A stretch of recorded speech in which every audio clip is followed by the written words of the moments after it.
Okey guys, Assalamualaikum. Berjumpa lagi di IPC.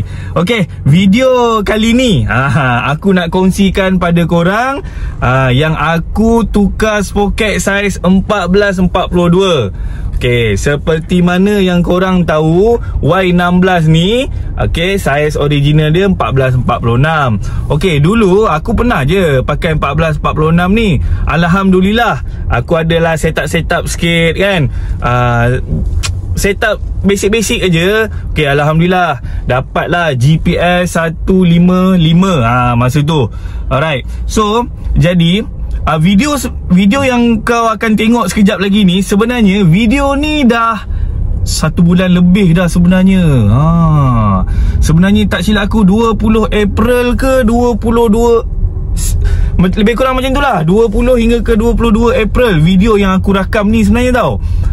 Jadi aku baru scroll aku punya gallery, baru aku perasan guys, sebenarnya aku tertinggal video ni untuk aku upload dekat YouTube. So hari ni 29 hari bulan 5, okay, aku nak post lah. Okay,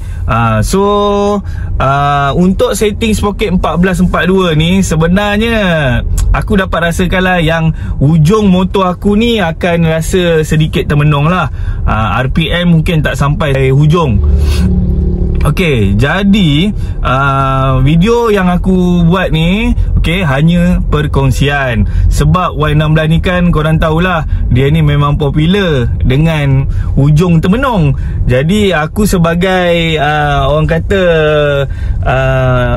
nak berkongsi lah. Okey, aku pakai 1442 ni dengan setup ataupun performance aku yang baru. Nak kata laju tak laju lah, boleh lah, puas hati lah juga kan. Nak ride solo ke kan, boleh je. Nak main angin longgok ke boleh. Tapi video yang aku upload ni, yang aku kongsi ni, bukanlah video kau pergi racing ke, aku pergi racing ke, tak ada. Okay, video sekadar perkongsian. Apa keputusan yang aku dapat selepas aku dah tukar sprocket 1442. Aku masih pakai rantai yang tebal 428H. Okay, so jom layan video ni.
Okay guys, macam tu lah keputusan dia.